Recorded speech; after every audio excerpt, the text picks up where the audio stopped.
Hello, my name is Dr. Diallo.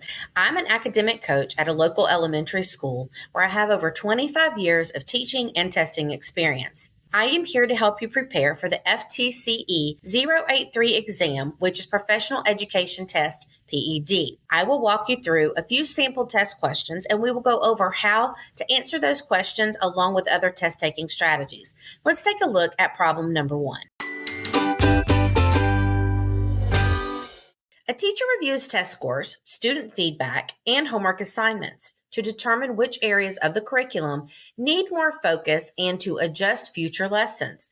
What type of assessment strategy is the teacher using? A. Summative assessment.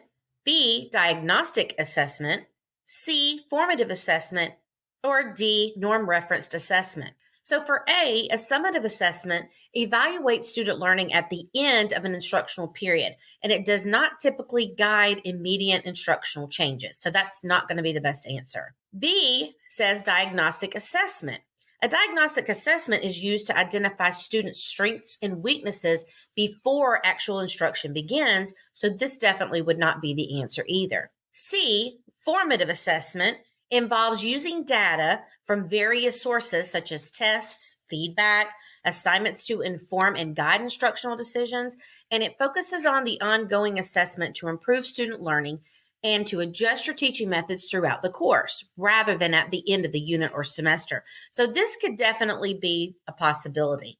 Let's look at D, norm-referenced assessment. Well, this is normally an assessment that compares students' performances to other students of their age or their peers, rather than focusing on guiding instructional decisions. So D would not be the best answer. Therefore, the correct answer is C, formative assessment.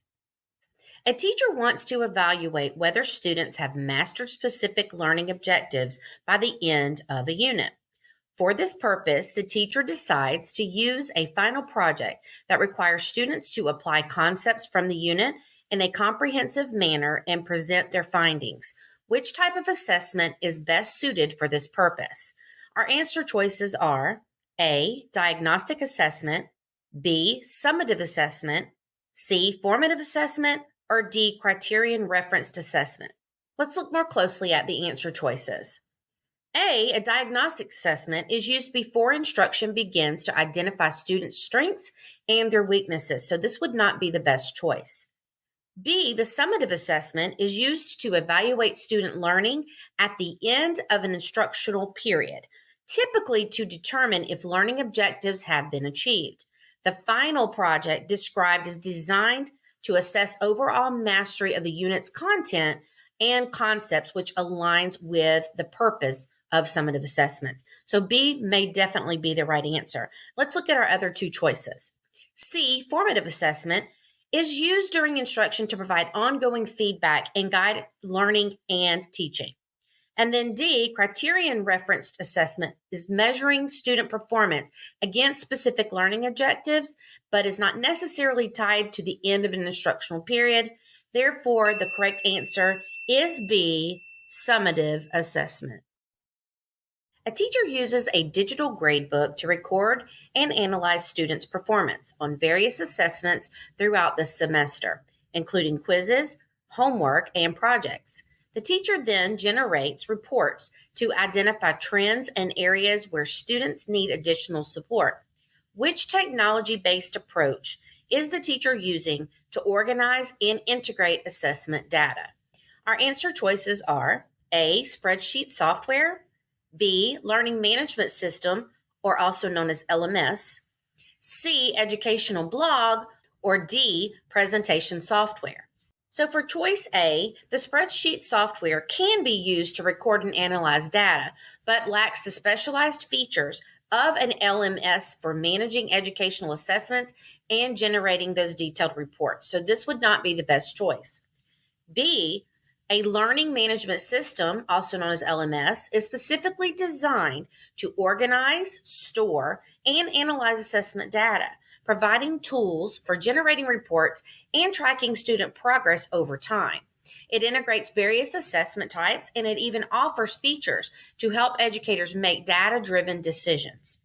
So that might very well be the answer. C, Educational blogs, those are typically used for sharing information and updates rather than for data organization and integration. So that would not be the best choice. And then D, presentation software, that's designed for creating slideshows and presentations, not necessarily for managing and analyzing assessment data. Therefore, the correct answer would be B, the Learning Management System, LMS. A teacher wants to ensure that both students and parents understand the significance of assessment results and how these results impact future learning and goals. What is an effective method for sharing this information with students and stakeholders? A, providing a detailed report card at the end of the year. B, conducting regular parent-teacher conferences to discuss assessment data. C, posting general assessment results on the classroom bulletin board. Or D, sharing assessment data exclusively through email without follow-up discussions. Let's discuss these possible answer choices. So A, providing a detailed report card at the end of the year may not offer timely feedback or context for the results, and it lacks the interactive component of an actual discussion. This is not the best answer. However, B says, regular parent-teacher conferences are an effective method for sharing the importance and outcomes of student assessment data. These conferences allow for detailed discussions and student progress, areas of strength and areas needing improvement. They also provide an opportunity to set goals and develop strategies collaboratively with parents to support the students' learning. This sounds like it might be the best answer, but let's look at C and D also. C, posting general assessment results on the classroom bulletin board. This doesn't provide enough personalized feedback nor an opportunity for meaningful dialogue about the data. C is not a good option.